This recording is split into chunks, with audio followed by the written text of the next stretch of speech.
First grade? Oh, so he's the same age as my son. So I think they're like about 9 years old, almost turning 10 next year. Turning 10. They're about the same size as your daughter. Yeah, my daughter's 10. She's 11. Yeah, so she, I don't know, she's a 2-year-old. Oh, yeah, we'll talk about that. Yeah, I'm back ready. Good to see you. Oh, what happened? Oh. I fell down. And I couldn't get up. Must be tough. Must be tough wrestling with those EPA officials. We took him down though.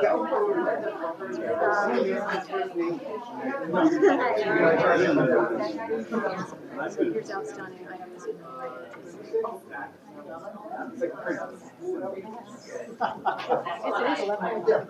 It seems like it's so early.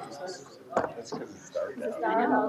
It's late, 9 o'clock in the morning. It's finally rained. I know. Good morning, sir. So I don't know if you saw Ruth Ann is stuck in traffic, so she wants staff to bring her.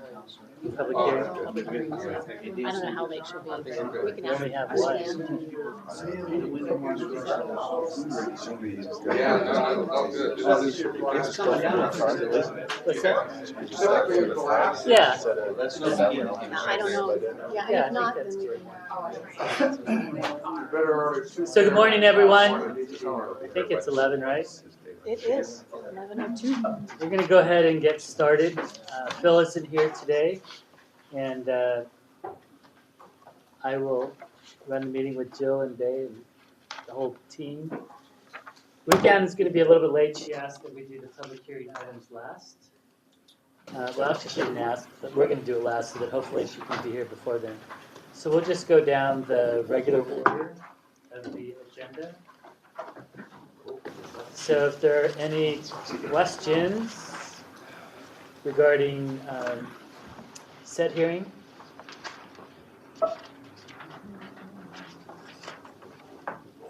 any questions on 1325? Seems like this is just like a definition change, kind of. It's not going to have a big impact on the regulated community. Yes, you're correct. Definition change, right, Susan? Susan, come on. Yes, it's a definition change. You want to elaborate on it, Karen?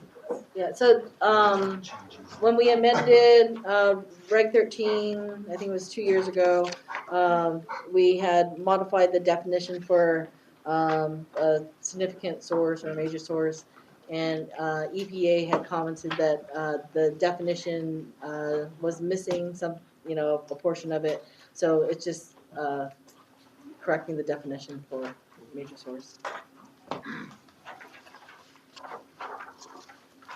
Any questions concerning 1403, asbestos emissions? Mark Taylor's been getting calls from a guy who's worried about this rule, that it's Is that, what is it, NASLAC or something like that. what's his name? Mazik, that's it. I don't know what his concerns are. Mark's going to talk to him. But, Well, I know he had a lot of concerns with the interpretation between Fed and our requirements. And Sarah, do you want to? Yeah, so he has a lot of concerns about the fact that our rule is more stringent than the federal requirements, but our rule has always been more stringent than the federal requirements, and we believe we have good reason to do that because we have such a densely populated area. There's a greater risk of exposure, etc. So we're not actually changing any of that in this rule revision. We're not adding additional requirements. It's really a clarification of existing rule language, as well as fixing some areas where we had pointed to federal provisions that no longer exist, and so making sure that we point to the right sections of federal rules and that that's clear for everybody as what's expected. Any other questions on asbestos? Mark? Yeah, this has come really a long way. I mean, I've been through most of those, and it seems like virtually everything has been resolved. Are there any real remaining issues? We still have some concerns that are being articulated by the utilities about emergency notification. We actually had a very long meeting 2 days ago with them to discuss air out their concerns more. I would say that we have philosophical agreements. It's all about how things are implemented, and so they're asking for more clarification on particular situations, how this would apply. But I feel that we've come to a pretty good resolution with them in terms of being clear what an emergency is and how they can proceed during those situations. Great, amazing project. And just kind of a side thing, is there like an internal competition between the two ADEOs on public involvement on these things? Because I would say that. No. I don't know, I see canines showing up in your meeting. That's true. So I would say that you've kind of gone just a little We've bit cornered above. the animal market, yes, They're going for the cute back there? yes. I have pictures. I know there was some question about the facts, and Yes, we committed to moving forward on set hearing and also trying to get the facts out as soon as possible. that's correct. Can you provide an update on? Yeah, where we are with the so we're facts? looking to release the frequently asked questions early in December. We're just going through review to make sure, mostly that they're grammatically correct more than anything else. And the majority of the frequently asked questions are frankly on existing rule provisions. That one of the things we're finding going through this rule revision is there's a lot of misinformation and not very good understanding about how the rule actually worked. So they're not really facts on new provisions or anything that we're changing. It's really about how things had always been implemented. But it's been a really good process, I think, to be able to have that forum for education and better understanding. Any other questions? I'm a bit Yeah. confused about where you say that the proposed amendment is exempt on CEQA in that paragraph. Can you explain what that is? Yeah, so my understanding is because this is a rule amendment that doesn't actually result in a change in ambient air quality, so no increase in emissions or any difference from that. It's not a CEQA, it's not required to go through CEQA, so therefore it is exempt. Okay. Thank you. Any other question? Do you want to bounce to the public hearings then, or just? Now keep that we're going? Dan's here, Thank you. we'll bounce to the public hearing That was a portion. huge wreck.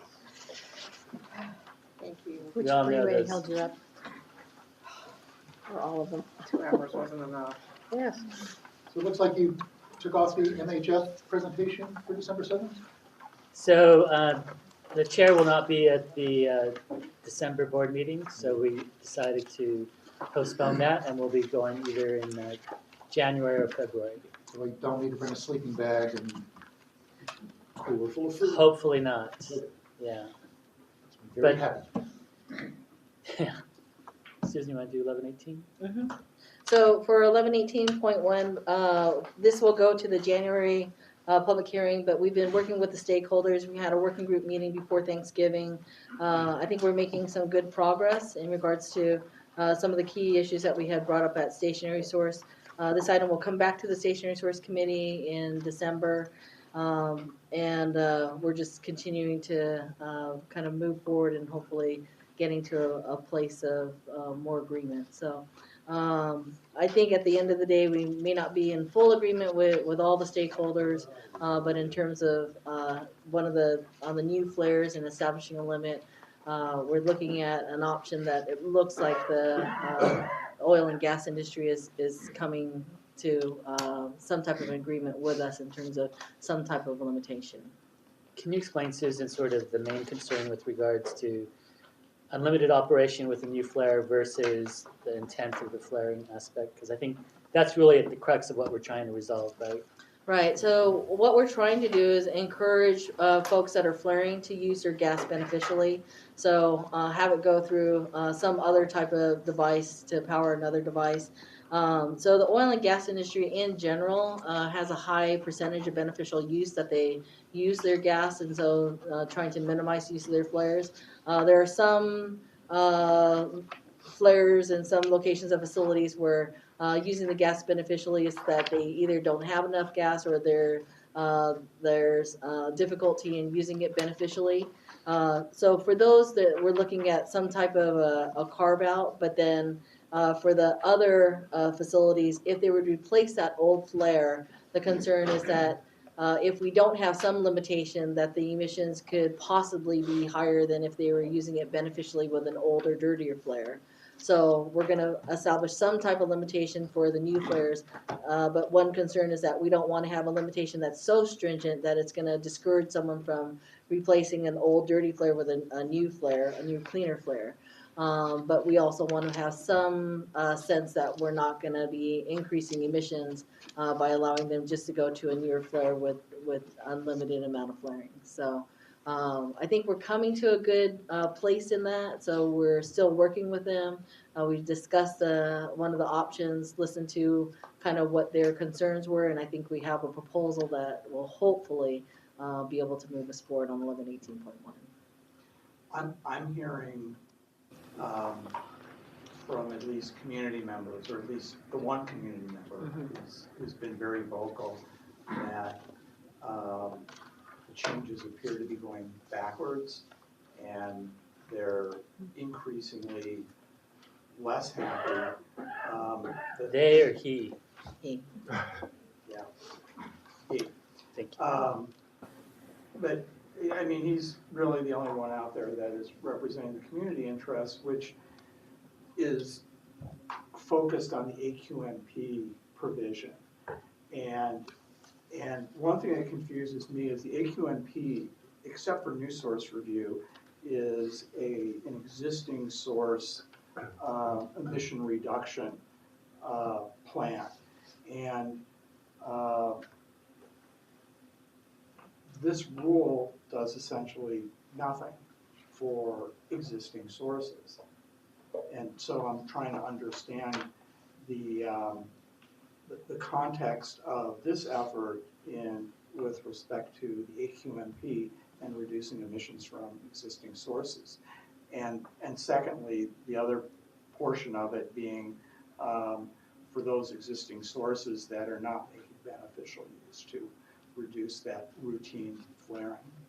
Yeah, I mean, currently, there's no requirements to use any percentage of gas beneficially for any of the industries, the non-refinery flares. So I think to say that there's no benefit associated with it, I think that's not accurate. So we established thresholds for if they go over a certain capacity, that they would need to then make the decision that they're either going to increase their beneficial use or they're going to replace their flare, and that's where we get the reductions from those sources. So to say that for those existing flares, the way that we will get the reductions is if it's an old dirty flare, they're going to need to replace it or use it beneficially, and they have a certain amount of time to do that. So we will get reductions from those existing flares. And their choice, they have two choices. They can either, increase their beneficial use, or they can, or they can replace it with a clean flare. Okay, and I hope you didn't take my words to suggest that currently nobody is making beneficial use. My point was just that there's nothing in here, well, there's little in here to eliminate a lot of the routine beneficial use, or at least that's the concern that I'm hearing. Yeah, I mean, so one of the items that we had discussed with the working group is in terms of their, current, the oil and gas has a high percentage of beneficial use now. And so the concern is, if they were to expand, it's like, and if they got a new flare, are they now gonna all of a sudden change and they're not gonna be sending their gas, through something else, and they're going to be flaring it? The answer was no. It saves them money to use it beneficially. To just flare it, they're just wasting a product that they could save money. So that's when we started kind of rethinking. They're saying we kind of put their money where their mouth is, saying if they're saying, well, the use of the beneficial use of the gas is going to remain the same in the future, then we're saying, okay, then we're going to hold you to that amount of beneficial use that you were doing before, or the amount that you're sending to your flare, and then we'll give you a little bump up for growth. And they're saying, okay, we think we can live with something like that. So I think the fact that they're saying that they can live with something like that is saying that, yes, that their throughput that they are experiencing today would be similar to what they would expect in the future. So they would still try to burn that gas beneficially than through a flare. I understand your point, but just kind of a heads up that This other gentleman is expressing his view. We're still trying to work with him. Phil's been talking with him. We're in that boat. I talked to my public works folks, and we have 5 or 7 landfills or something, so our cars are so old, we need to replace them anyway, so no harm, no foul. Thanks. Next one, Susan. So, proposed, the next one is proposed amended rules 1146, 1146.1, 1146.2. Applies to boilers, process heaters, and boilers, and steam generators. And this will apply to reclaim and non-reclaim facilities. Establishes emission limits. We did a BARC assessment looking at the NOx level. Facilities reclaim facilities are going to need to meet the new NOx emission limit. We did tighten up just a little bit on the 1146 and 1146.1 limit. So some units are going to need to meet a lower limit. We do acknowledge that folks that are close to the limit, that we give them the opportunity that when they do the burner replacement, that they could meet the limit at that time, up to a maximum of 15 years. The rule will implement these controls 1 year before the requirement under AB 617, and gives an extra year, actually it's 2 years before AB 617, and gives them 1 extra year if they decide to replace the whole unit versus just retrofit. So trying to provide an incentive for folks to replace the unit versus retrofit, which we get even more reductions. Any questions? Everybody sort of on board with this? Issues, Said sort of. I think we'll hear the same that yeah. we've heard, right, from Mike Carroll and others. Not so much on the issue of retrofit or replacement, because most of it is talking about burner replacement, not unit replacement. There is additional after controls for SCR for some of the larger units to meet the lower NOx emission limits. What you will hear possibly is the key issue in regards to that we should hold off on the landing rules because we should resolve the new source review issues. Our response would be no, we need to move forward on these landing rules, that facilities would be implementing this as an overlay to reclaim, gives them the heads up, they now know where they need to go, and gives them time to plan. If we start, pushing everything later and later, then I think it gives them less of an opportunity to, we're gonna have to compress the schedule so we can be consistent with AB 617. There are comments in regards to the newer NOx limit of 7 ppm, and our agency isn't alone on this. San Joaquin already has a 7 ppm limit. There's over 700 units that are meeting that NOx concentration limit today. We've talked to 3 vendors that can provide these burners that can meet this NOx emission limit. So possibility that there could be folks that are saying, well, it's not possible, but we have a lot of information that shows it's definitely possible, and San Joaquin is already there. Any questions? Moving on to number 29. So number 29 is we're going to be proposing that we withdraw this from the public hearing. We have been working with the Metals Coalition and the 3 facilities that have volunteered to do source testing. We're preparing an RFP that will go out to have a third party conduct the source testing. We've made a lot of really good progress working with these facilities. It's been very collaborative. So we feel pretty confident that we can remove this from a rule that would need to go forward right now, and then we would come back later in about 2 years with information or the real proposed rule 1407.1 that'll establish limits and requirements for chromium metal melting operations. So he's about to come back in 2 years? Yeah, it's about probably a year, 1 to 2 years, depending on how quickly we can move in the rule development. We have to finish the source testing, analyze the source test, then develop the requirements and then move forward. So just the process itself will probably be about 1.5 to 2 years. Any questions? So you feel pretty confident that you will have a rule out of this data then? Oh, yeah, we will have a rule out of this. Yep.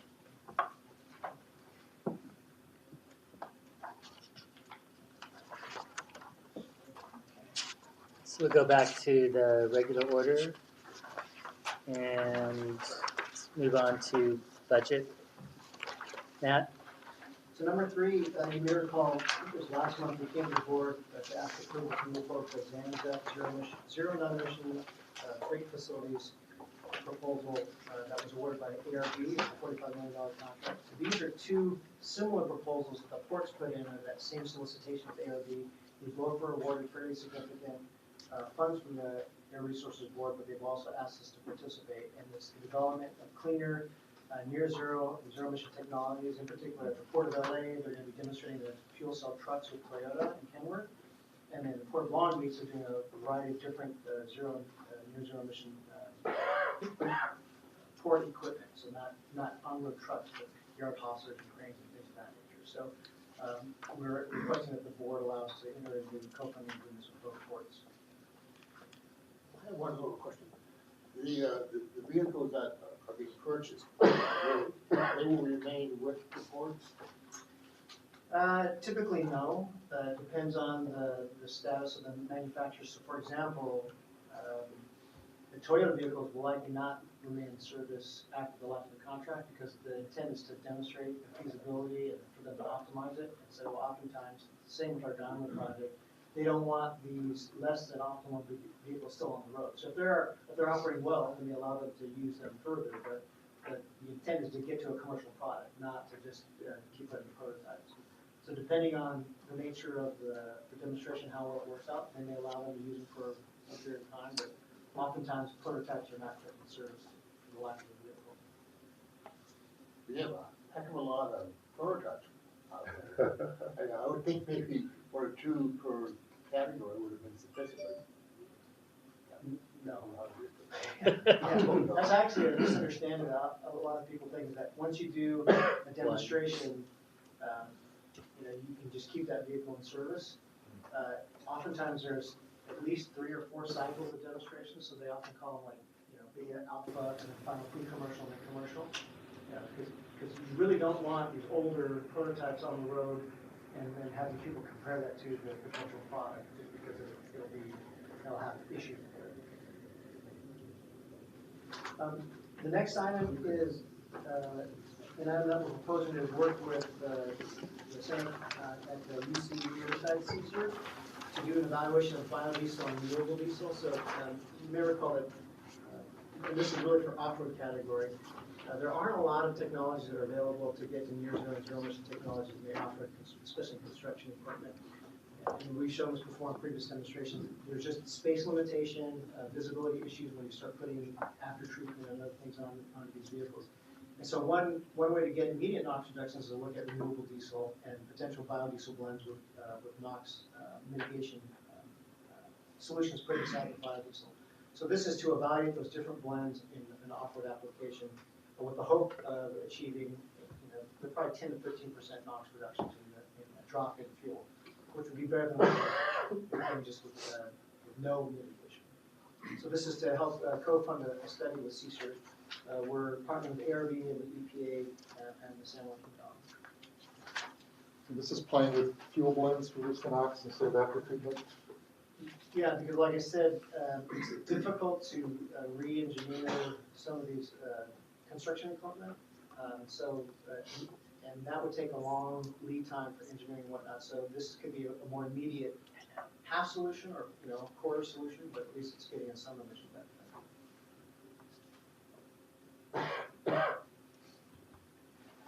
Thanks, Matt. So our next item is on the executed contract to conduct preliminary cost and economic impact analysis of the proposed warehouse indirect source rule. Sarah?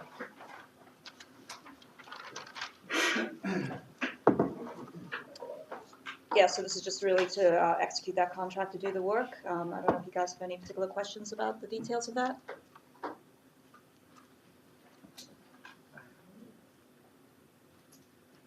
Hearing none. All right, so the next one, number 6. Musical chairs. I do all these items. But you came to Keenan. So the RFP for the engineering consultant, number 6. So, we're gonna be releasing an RFP for, looking at our technology assessment for Rule 1109.1. 1109.1 is the, BART landing rule for refineries. And so we're progressing, through the, information that the refineries had provided us. We had a working group meeting yesterday. So staff is getting close to, the point where we're gonna be, recommending certain, emission limits for different pieces of equipment for the equipment at refineries. And so we want to have a third party review our analysis, and so that's what this RFP is for. I've got a question. There's a, in the work description, there's something which says that the contractor should look at technologies only for which there are 2 suppliers. And I'm wondering why that's the case, because you can easily have somebody out there who's building a better mousetrap, and you've kind of eliminated this push to better technologies if you're requiring more than one person to be able to provide technology before you're looking at it. Yeah, actually, don't recall. Yeah, let us go back and look at that. Okay. Yeah. Okay, thanks. I think part of the concern, Mark, has to do with competitiveness, cost competitiveness. But I understand what cost you're talking about. But cost also gets taken into account on this Right. too, so. Right. It gets taken into account from the perspective of if it's not cost competitive, then it wouldn't be BART, right? And so if you have at least competition on the cost aspect, I think you have a better assurance of, in fact, meeting the BART aspect. You can have somebody with a new technology that chooses to price it so it's competitive against other technologies. True. So long as it's competitive, right? Well, it all goes as part of the BART analysis. Right, right. I agree. Okay, number 7. Derek is actually en route back from DC, so I'll... Fabian, there you are. Fabian, go for it. All right, this item is to execute contracts for legal representation in Washington, D.C. We took this before the Legislative Committee in November. As a result of that, the Legislative Committee unanimously voted to recommend 3 of the consulting firms to represent us in D.C. The 3 firms are the Carmen Group, Cassidy and Associates, and Kadesh and Associates. All 3 of these firms have represented us in D.C. for the past several years as a team. The total funding for the representation contract is just over $664,000 on an annual basis, with the option of renewal for 2 one-year extensions contingent upon board approval of the budget for the respective fiscal years. Are there any questions? Just to clarify, you said at the beginning, legal representation is legislative advocacy, right? It's advocacy. Did I say legal? I thought I heard you say legal. Yeah. Well, you know So it. these guys But aren't the lawyers. legislative committee Yeah. unanimously approved it. No. And the contracts are for legislative representation. Just to clarify. And it's actually more than just legislative, right? It's actually advocacy, whether it's with the Congress or whether it's with the administration or any of the other executive branch agencies. Any other questions?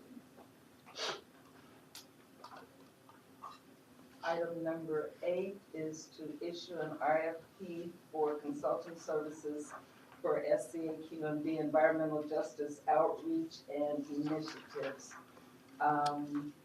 The Environmental Justice Community Partnership is an initiative that was announced in February 2015 by Governing Board Chair William Burke.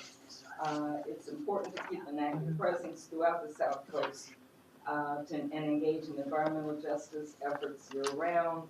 The proposal for the environmental justice program is for a one-year period not to exceed $160,000 with an option for up to 2 one-year contract renewals contingent upon performance and approval of budgets and board approval. Are there any questions? No, yeah, I was curious.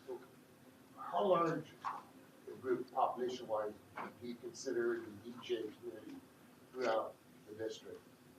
Huge. It strikes me as it's very large. It's huge. So $116,000 is to what? That's it's coordination and regular interaction with the Environmental Justice Advisory Council, execution of a youth bus tour that we do once a year, touring the environmental justice areas. This year we're going to include the port. Execution of a series of 4 environmental justice workshops that we have throughout all 4 counties. And then we ended with an environmental conference at the end of the year. It's a fabulous conference, by the way. Thank you. It was really good this year. Thank you. Any Even other if it took me questions? 3 hours to get there, I missed the first session. I'm sorry. Was it 116 or Oh, you 160? Joe. 160. Okay, that's what That's what I thought. Any other questions? That's it. Thanks, Fabian. John, on item number 9? Number 9, this item is to request approval to enter into a contract to operate the Diamond Bar headquarters cafeteria. As a result of an RFP process, we're recommending entering into a contract with the company receiving the highest rating, California Dining Services, for a 3-year term beginning January 1st, 2019. California Dining Services has been providing cafeteria management services to the district since 2004. Happy to answer any questions. Are they ever gonna take credit cards? That's a good question. We're gonna start talking to them about that in the next contract. Yeah, You can charge 25 cents. It's okay. Getting antiquated. Direct We're gonna question use from my WeChat. boss. I would appreciate that. Okay, and then. So the next item, number 10? Okay, so this item is actually quite large. It's almost $25 million worth of items. There's 3 parts to it. The first is we're asking to restore what we cut in the budget in order to balance it when it was adopted, and our finances looked pretty good. So we're asking to restore some of the things like the vacancy rate, we'll put it back to 8%, some services and supplies, and the total is about 4.2 million. The restoration is about 3.6, but we're also adding in about $600,000 for some vehicles and some work on the initiative for China to get the cleaner ships here. So that's the first part. The second part is for AB 617. We're now really involved with the steering committees, and we're going to be starting the emission reduction plans and the monitoring next year. And so we're expecting to receive $20 million from ARB. So we, to do this work, we're actually asking to add 52.5 FTEs for $3.6 million, adding about $4.5 million of supplies, which includes cars for some new inspectors, all kinds of equipment to operate our mobile van and other equipment, and then a couple of contracts. And then the third piece of this is to recognize about $420,000 that is coming to South Coast as part of the VW mitigation program. And we are actually implementing 2 out of the 5 programs throughout the state. So this is the administrative portion of the VW money that we can use, and we need 5 additional positions there for this program. So I'd be happy to answer any questions. What's the China partnership for cleaner shipping? I haven't heard of that before. Do you want Sarah to talk about that, or Wayne? Sarah's going, go for it, Wayne. Sorry, Sarah. Yes, so this is the work that we're doing to try to get a collaborative program together with China or different ports in China to get cleaner vessels calling at our ports as well as Chinese ports. We know that there's a lot of trade, obviously, between our ports and Chinese ports. Those vessels travel on a circuit between Chinese ports and our ports. So the idea is if we can work together and have a collaborative incentive program, we may be able to pull enough resources together to influence shipping behavior and get cleaner vessels on those routes. We spoke about this at the board retreat this year out in Palm Desert. Is that right, Palm Desert? And the concept is by knowing the route that the ships take, by knowing the ports along those routes, we can get those individual ports, so not only us, but Bay Area, Shanghai, Hong Kong, all of those ports would contribute, in essence, to the vessel. And the vessel would get the benefit of having like 5 different ports now contributing to hopefully a cleaner vessel, a Tier 3 or a Tier 2. So we met with the Ministry of Environment and Ecology, or Ecology and Environment, and we also met with Ministry of Transport at the Director General level. Got a lot of support, and we're moving forward on that.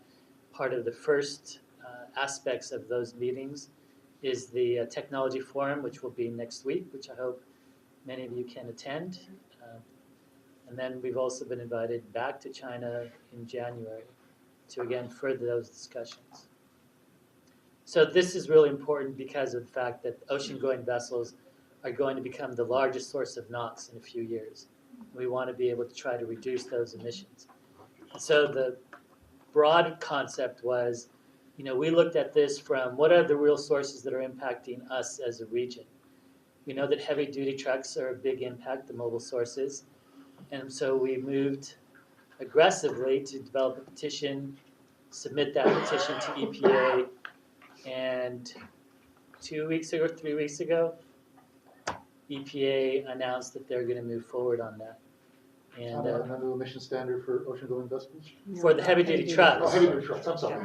So ocean-going vessels are a much tougher challenge because of the authority issue. Yeah, so ocean-going vessels, those emission standards are actually established internationally by the International Maritime Organization, which is a body of the UN. We do have some federal authority as well, but unless those vessels were actually flagged in the US, meaning that they're registered here effectively, we wouldn't be able to address them, and pretty much all the vessels are not flagged in the US, so it would be very difficult for EPA to be able to make meaningful emission standards. IMO last set emission standards for NOx for vessels back in 2015. We call them Tier 3 vessels.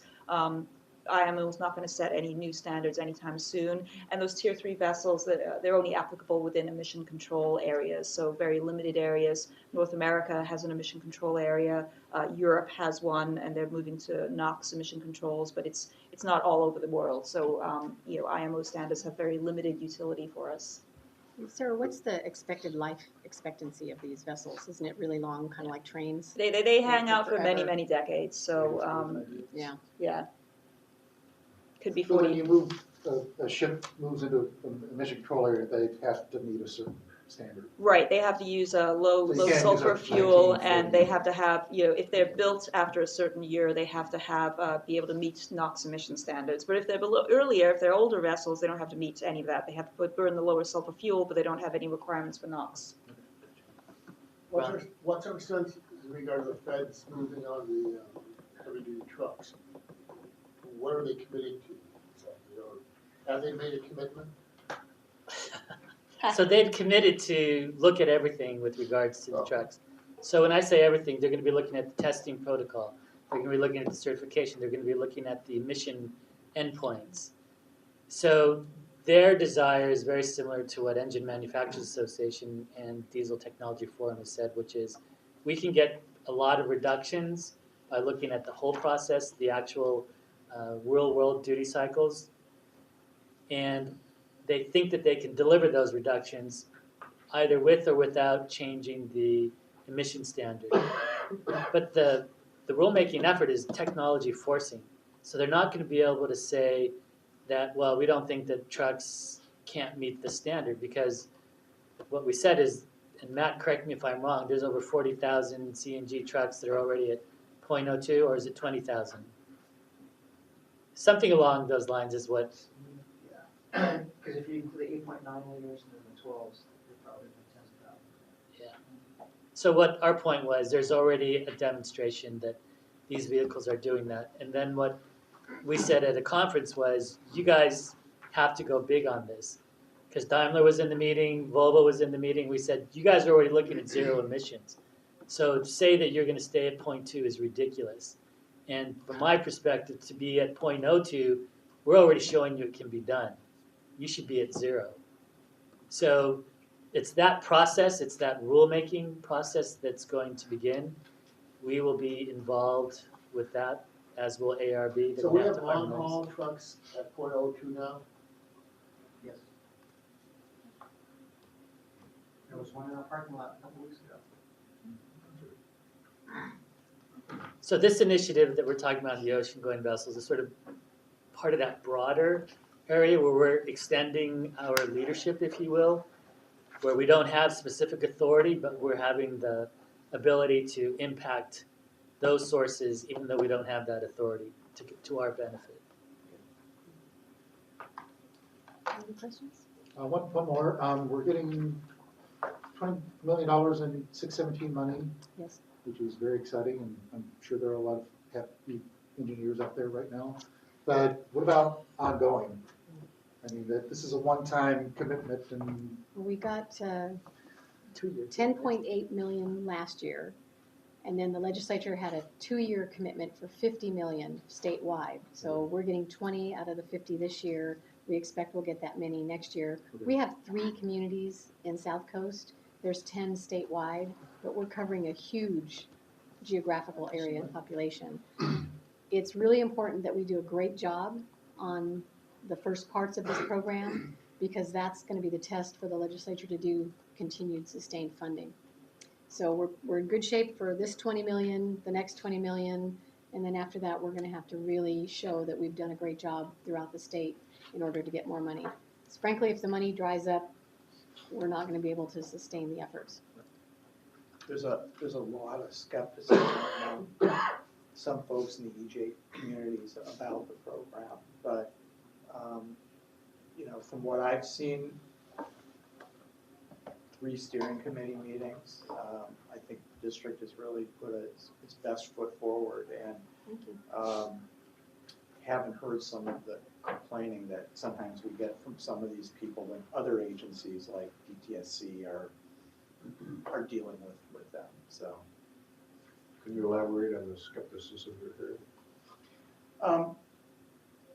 I think some people just feel like it's just going to be a big paper chase, and that there's not going to be any real reductions where, and there issue questions about, you know, who has the authority and to deal with some of the bigger problems. But actually, last night I thought staff did a real good job of explaining how they might be able to do that. So I think that the process, the way staff is implementing it, is really quite impressive so far. I mean, the tough parts are yet to come, but see, and it's actually pretty amazing how much staff is able to do given the limited resources, but it's like all hands on deck. It seems like the appropriate response to the skepticism is to say to folks, hey, you wanted participation, and we're trying to get that started. We don't know where it's going to go in the final analysis, but you need to participate. Yeah, there's nothing to confirm any skepticism at all. I mean, it's been, for at least from my perspective, you know, perfection so far each way, all along. We had a good turnout in San Bernardino, and staff did a really good job of allaying concerns. They were really good, thoughtful comments and legitimate concerns, and it was a good meeting. I think we're putting a lot of time and attention into trying to set and manage expectations, because Wayne's been involved in a lot of these meetings where people are saying the metric for success is less asthma hospital admissions, or, you know, things that are really, really hard to quantify, less cancer cases, and you can't do that on a short term. So we're trying to say, okay, well, we're gonna direct incentive money, so we can say, this is the number of school buses or trucks that we've replaced, this is the emission reductions in this area, or we're measuring a whole lot of air pollutants, can we see decreases? So we're trying to do that so that we can come out of this in year 2, 3, 4, 5, however many years it takes, to show that we've actually done some really meaningful and impactful things and will improve the public health, but they're things that you can actually kind of measure or quantify, and not some of the other ones, which are important but challenging to measure. One of the best examples I can give you is really that in the face of people on the committee suggesting that they disagreed with a direction that staff was looking at going into, rather than staff say, well, this is what we think you ought to do, and simply move on in that way, staff has said, okay, well, we'll change the way that we're doing things if this is what you folks want to do. So it's given the folks a real, I think, sense of empowerment, at least in terms of the committee movement. And then secondly, rather than setting a way that the staff is going to be moving forward of it, the appearance is fairly clear that staff is taking the experience of each one and taking those learnings from each one and making some real changes to improve next time. And that's, you know, each time you can see that, rather than just kind of with blinders, just kind of continue on the way you're going, and, you know, whether it works or not is not relevant. So those are just specific things that I noticed, and Dr. Liu has also mentioned to me that he has seen. Yifan? Just some thoughts about, we talk about the matrix to account for success. Because, you know, we all know that there's a temporal changes, the background concentration varies from year to year. It might not be a bad idea to have some control communities where you also track those matrix, where you can really compare when the EG communities receive additional resources. You can kind of like tease out the year-to-year variations and really quantify what benefits that goes into those EG communities. Some nearby non-EG area where it doesn't receive those additional resources might be a good way to allow you to quantify the differences. Amplify the debate about their communities need to be year 2, if you do that. But let us think about that suggestion and see if we're able Because to. I worry year by year variations may bury some of those incremental changes. Very hard to say this is due to the AP 617 efforts, or this is the regional effort. How are you gonna convince? Not to interrupt, but I just say that we have the base 5s to do one right now. Yeah, you can piggyback it with something that the district already doing. But it's important to remember that 617 is very specific, and 617 is not necessarily a health effects study. 617 is about identifying emissions, reducing those emissions in those communities. The issues that have been raised, and this is really the issue that's been from day one from the environmental groups, is a lot of them didn't trust the local districts because of their own experience in whatever district they were in, that the districts could actually do the work. That was a big source of opposition. The second aspect was there was a big concern by some communities about whether or not monitoring was even necessary. Forget monitoring. You guys have studied the hell out of us. We don't want monitoring. Yeah. And the point that we made is that there are things that we don't know that could be in the community. And if they're toxics issues, a la Paramount, they're very important and they can have direct impacts. But the concept I think that's gotten the most pushback is this item about health effects and how do we track improvement in health, in community health. There's a number of different work groups that are associated with this project, but the larger one with ARB is the consultation work group. And a number of the groups said, we want to look at asthma cases. We want to look at all of these things. We want to look at controls. We want to look at gentrification. And there was this huge mission expansion that wasn't part of it. And so what some of the districts have really tried to make clear is, this is what it is. If you want to do a health effects study, go back to the legislature, get funding to do it, and set it up right. Dr. Baums is the chair of this consultation group from ARB, and he totally supports the concept in terms of, if we really want to look at health effects and public health, that's a completely separate study. He said exactly what you said, Yifang, in terms of setting up controls. Let's really looking at how we would do this. But that is not part of what 617 is.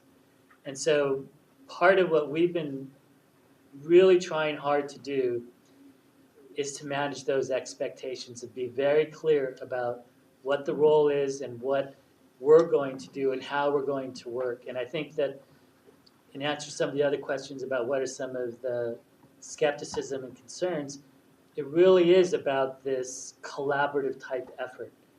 And there's a constant push and pull, right, between the regulated community and the regulators. The regulated community wants to have more of the authority to make decisions of the regulators. That was never contemplated within the legislation. And when we're asked that question, what we say is, go talk to the legislature, and if they want to give you the authority to do that, great. But for now, we're going to work with you and work with us. And Mark is absolutely right, because after every single meeting that we have, we debrief, we figured out what worked, what didn't work, how do we improve it, and it's a constant learning experience. And that's the way we look at it, so we try to take it, and I hope that the community is actually seeing that, and we've heard a lot of good feedback. I mean, we've been to a lot of the same meetings with you guys, and you know, we're always excited when we've got a lot of participation. And I thought it was really interesting at the Wilmington meeting where we had some of the members of the steering committee say to other members of the steering committee, yeah, that's really not that important. We need to be focused here on these aspects. And we just had to sit back and let them kind of, you know, lead the meeting. So I think it's been really rewarding for a lot of us that have been there to see how this program can really work. But I think that there's so many issues that are coming up, and the funding is the big issue. We're already trying to reach out to the legislature to secure ongoing funding. Hopefully, it could be as perhaps a commitment through the greenhouse gas fund, the cap and trade funds.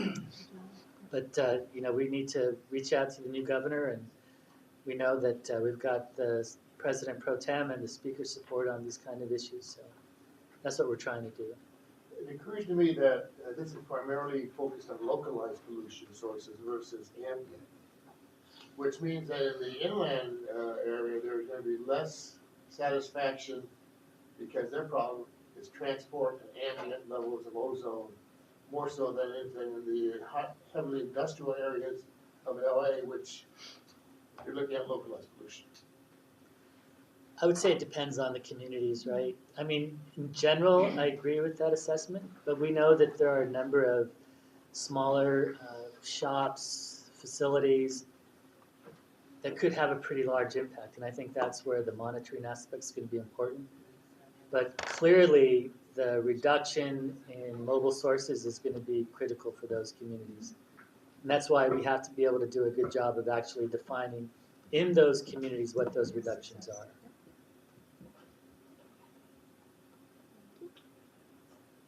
Going back to item 10 on the agenda here. Okay, I noticed in subsection 7, I think it is, there's a reference to a bail agreement with the National Park Service. How is the National Park Service involved here? Yeah, it's an interesting, let me pull that part out. It's an interesting arrangement of how we're going to be leasing a piece of equipment to monitor. And can you help me out on that one, Aaron? Thank you. So I have a Do a better colleague job. at National Park Service, he's formerly a professor, and he has a proton transfer mass spectrometer that we're gonna borrow from him to try it out before we buy our own PTRMS. So that's the premise of that. Yeah. Where is it? Interesting. What office of the National Park Service is that? He runs the monitoring network, much like our monitoring network. They have in the national parks throughout the United States. Where's it located? He's in Boulder, Oh, okay. but he was recently in Hawaii, and we lent them some of our equipment when they were in Hawaii. So. Thank you, Aaron. Okay. Interesting. I mean, you still have more to go. No, I've explained all the different moving parts. Thank you. So on to item 11, the rule and control measure forecast. So this item is typically in receive and file, but it's an action item. There's no action that's needed on the rule forecast report, but this rule forecast report will have the forecasts for all of the rules for 2019. And then also included in here is the AB 617 requirement where we're supposed to provide a expedited schedule for implementation of BARC rules. So there is an attachment to the rule forecast report, which is the action item where the board will need to adopt that. And it'll have the schedule for the rules that are associated with AB 617. So for the non-attainment pollutants, and we have some rules for many rules are for NOx. There's also some PM rules that are in there, and it has the schedule where we're projecting what quarter that rule will be brought forward to the governing board. And then there's other elements in there to satisfy the requirements for AB 617, talking about air quality and health benefits, attainment, and cost effectiveness. And this is when you have to formally adopt. Yes. If it's not on this list, you can't do anything else. For that year. Right. Mostly There's all some the- exceptions, but that's generally true. So what changes are there in the schedule? What changes? Well, so the 2018 schedule only went up to 2018. Right. So I think 1403 was one of them. There's a couple of rules that were in the first quarter that maybe have scooted 1 month. And then has all the other 1410 is in May. We have I don't know. It's like there's so many rules. I'm not sure like specifically what your question is. Is the revisiting of the TVAC issue, is that in there for next year? It's on there as a TBD item, and so Okay. Yep. As long as it's in there.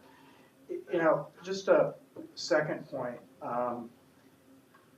if we could get some of these items that haven't gone through committee yet, if we could get them earlier than the night before, like the rules forecast, the night before our board consultants briefing, that might be helpful.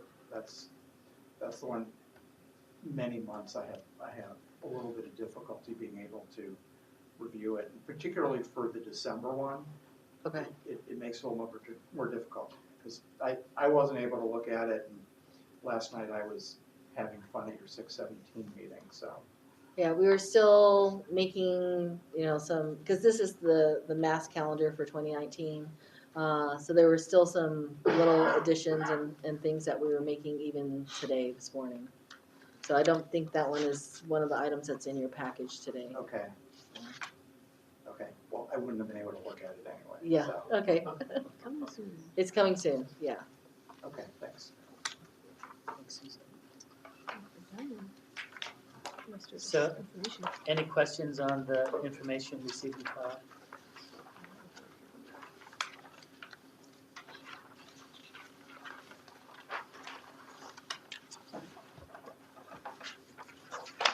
So on the board calendar, there's still two outstanding, the mobile source committee, which I know we just approved, and the ARB report.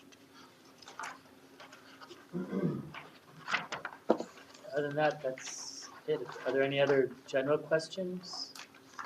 Thoughts? See if there's any public comment on those. If there's nothing on the agenda, we'll see if there's any public comments. Hearing none.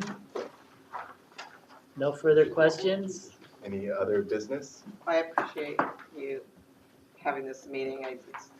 It helps me, I think we should only go dark in July, myself, because I like to have a meeting every time we have a board meeting, but I understand that holidays and things, and staff has other things to do, so I appreciate it, thank you very much. I'll second that. Yeah. This is really helpful. I mean, this is. Good. Doesn't look that bad, but it actually is pretty dense, so. Thanks. It helps me target things. Thanks, everyone. Thanks, Thank Mark, for the you. comments. Sure. That's what it helps me see.